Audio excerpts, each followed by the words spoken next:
Bom dia, graça e paz. Sejam bem-vindos.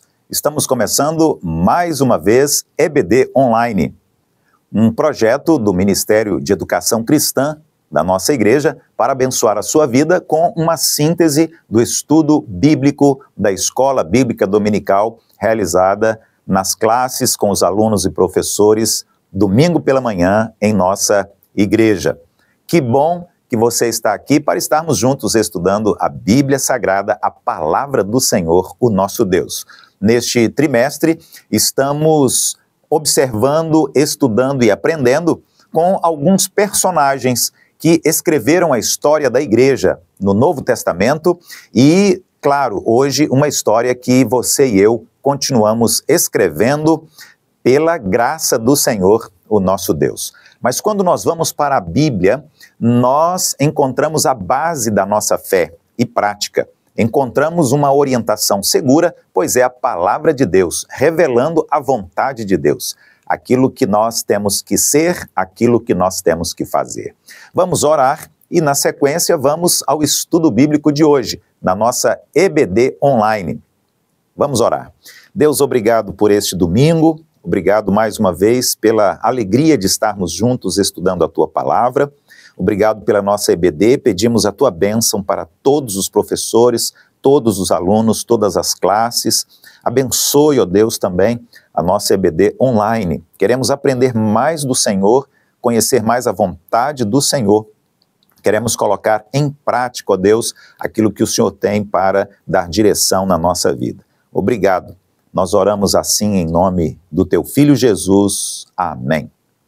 Bom, estamos trabalhando neste período os personagens, homens e mulheres, que Deus usou para estarem escrevendo a história da igreja no Novo Testamento, no primeiro século, dando sequência à história do povo de Deus, que no Antigo Testamento foi a nação de Israel.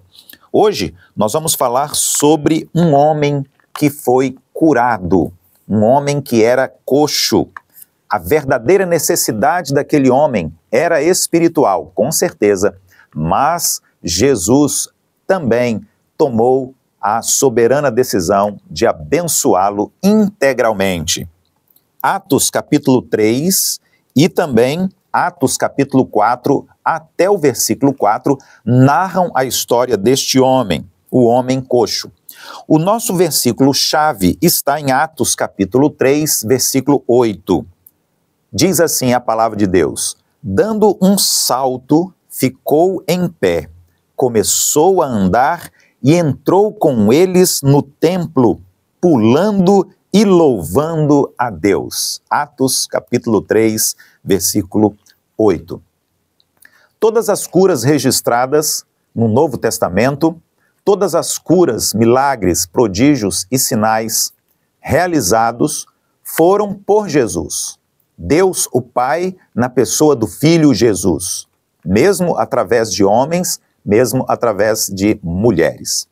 Por isso, quando nós oramos, sempre concluímos a nossa oração dizendo em nome de Jesus. É em nome dele que oramos. É em nome de Jesus que pregamos e que cantamos. É em nome de Jesus que milagres são realizados. O nosso objetivo hoje é estarmos juntos aprendendo que mesmo pessoas menos favorecidas, mesmo pessoas extremamente necessitadas, carentes, mesmo pessoas marginalizadas, são amadas por Deus e são pessoas que Deus deseja derramar graça e impor sobre elas a sua boa e poderosa mão. No entorno desta narrativa, nós vamos encontrar o nascimento da igreja, o nascimento do cristianismo, que é hoje uma das maiores religiões em todo o mundo. Encontramos histórias de homens, de mulheres, os personagens que Deus usou para escrever esta linda, esta maravilhosa história. Alguns personagens famosos, outros personagens não tão famosos assim. Alguns, inclusive, o nome sequer está sendo citado. Mas nós vamos encontrar relevância em cada história, em cada personagem, em cada experiência e em cada testemunho. Alguns deles desempenharam papéis de admirável proeminência na construção da história da igreja, como o caso dos 12 apóstolos. Também Barnabé, Filipe, Estevão, Pedro. Outros personagens quase passam desapercebidos, mas eles também ajudaram a escrever a história da igreja. Eles também nos ajudam a entender o impacto dos acontecimentos iniciais que marcaram a história da igreja do Senhor Jesus. É o caso, por exemplo, do eunuco da Etiópia, o mestre Gamaliel, Simão, o mago, o centurião Cornélio, o mendigo, o coxo de nascença, esmolando o pão de cada dia à entrada do templo em Jerusalém. Este personagem está hoje como foco do nosso estudo bíblico na EBD Online.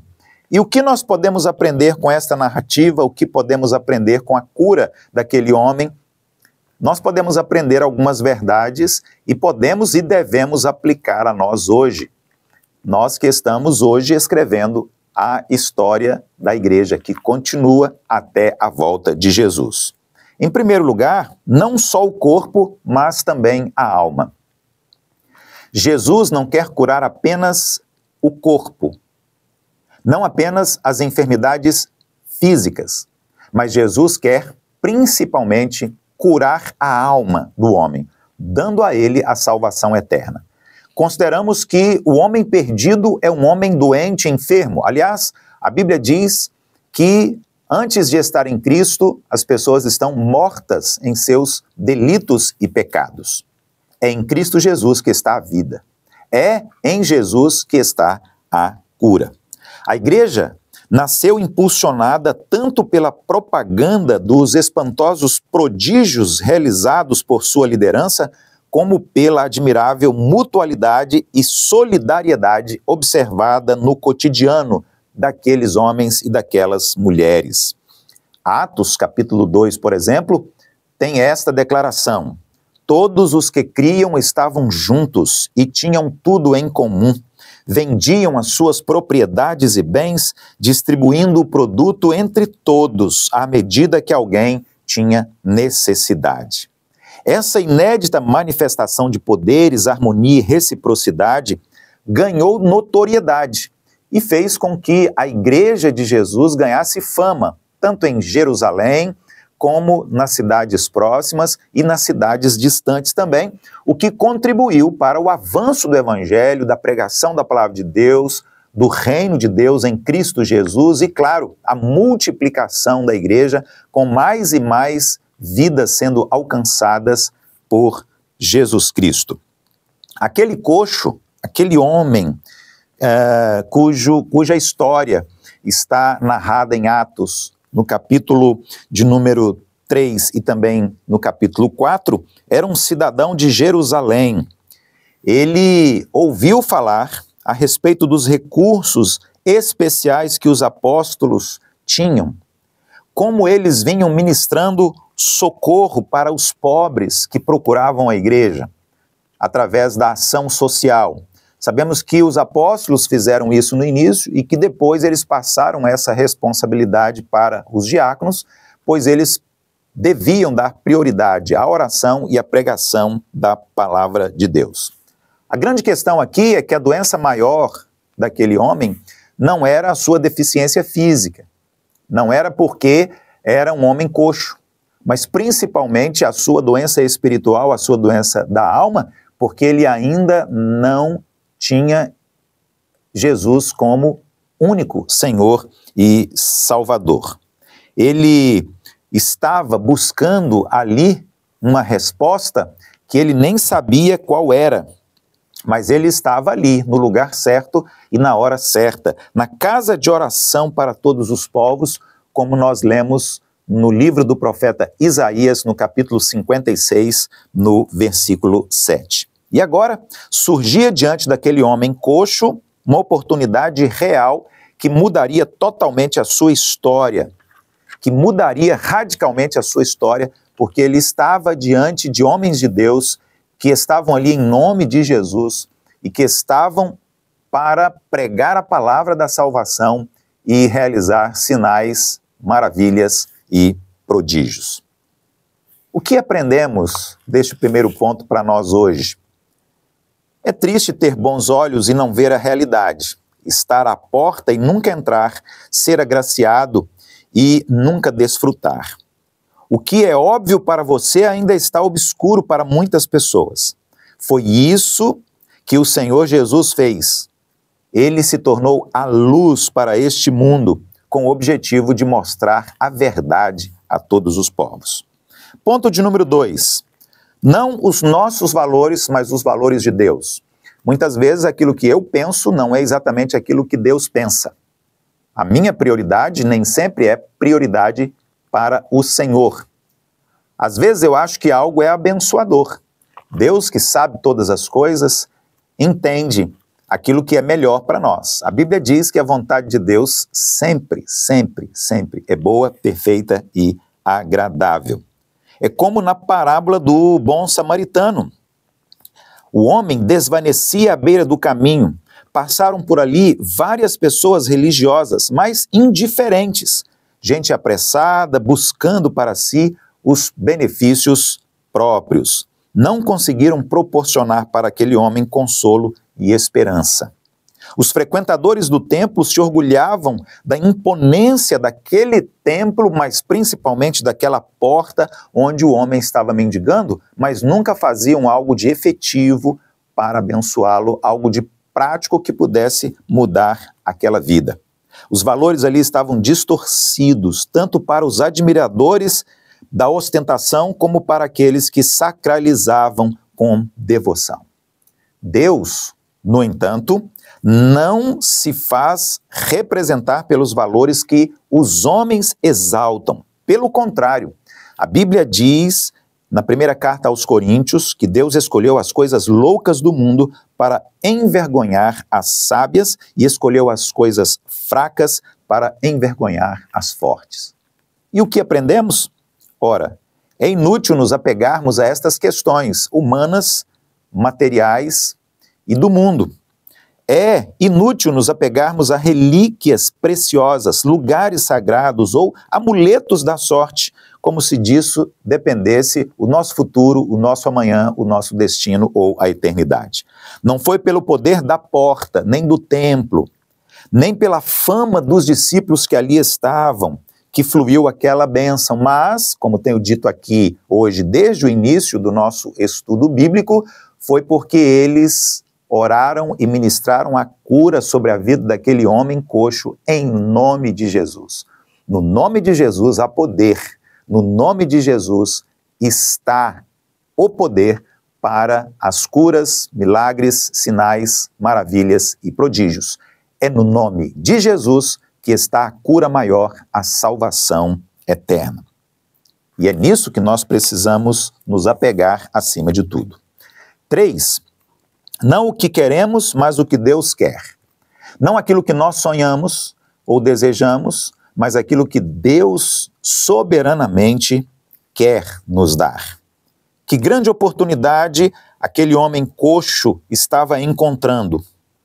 Bastava coragem, firmeza e dizer, como ele disse, tenham misericórdia de mim e me deem alguma coisa. Claro, aquele homem tinha em mente, em primeiro lugar, alguns trocados, algum dinheiro, alguns recursos para que ele pudesse comer, se alimentar, suprir as suas necessidades, talvez até levar para casa e abençoar a sua família. Deve ter sido frustrante para ele quando os homens de Deus, os apóstolos disseram, não temos dinheiro, não temos ouro, não temos prata. Aquele homem certamente ficou frustrado. Mas quando eles disseram, não temos ouro nem prata, mas o que temos nós queremos lhe dar, em nome de Jesus, levante-se e ande, ele então percebeu que havia, na verdade, estava ganhando muito mais do que ele podia esperar. Ele estava recebendo muito além do que ele podia sonhar.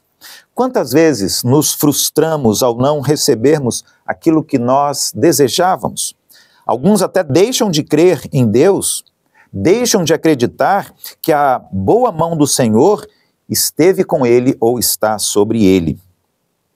Muitas vezes, quando não realizamos os nossos sonhos, Deus não permite por alguma razão, nos esquecemos de que o não de Deus muitas vezes é mais abençoador do que quando Deus diz sim e faz a nossa vontade. A verdade é que nem sempre aquilo que almejamos é o melhor e coincide com as bênçãos que Deus tem para nós. Em quarto lugar, não é o que éramos, mas o que agora somos. Isto é que importa. Não o que éramos, mas o que agora somos em Cristo Jesus, o Senhor. A igreja nasceu como instrumento de Deus para mudar não apenas a nossa vida, mas por meio da nossa vida, a vida de muitas outras pessoas. Primeiro, o evangelho alcança você e muda a sua história, para que depois você seja instrumento de Deus, mudando a história de tantas outras pessoas também. Somos a continuidade do ministério do Senhor Jesus aqui na terra e também a continuidade do ministério dos apóstolos, dos primeiros discípulos, desta igreja dos primeiros anos, do primeiro século, que nós chamamos de igreja primitiva. Nós precisamos continuar escrevendo essa história hoje, porque este é o desejo do coração de Deus. Cuidar dos irmãos e promover ação social em favor dos necessitados, mesmo daqueles que ainda estão longe dos caminhos do Senhor, faz parte da tarefa da igreja. E nós precisamos continuar sendo fiéis a tudo aquilo que o Senhor pediu para nós como povo do Senhor. Nós precisamos abençoar, precisamos ajudar e estender as mãos, porque este é o desejo, é a vontade do Senhor, o nosso Deus. A primeira atitude daquele homem restaurado, aquele homem que era coxo e estava na porta do templo, aguardando algumas esmolas, foi deixar para trás a porta para encontrar-se com uma riqueza extraordinariamente maior. O louvor, a adoração, a comunhão, a exultação, ele entrou no templo juntamente com os discípulos, pulando, saltitando e glorificando e exaltando o nome do Senhor. No próximo domingo, às 9 horas da manhã, estaremos novamente juntos aqui para mais uma EBD Online. Continuaremos estudando a história de alguns personagens que a Bíblia relata foram usados poderosamente pelo Senhor para escrever a história inicial da Igreja de Cristo. História que hoje você e eu continuamos escrevendo para a glória de Deus. Até lá, Deus abençoe você e a sua família também, em nome do Senhor Jesus.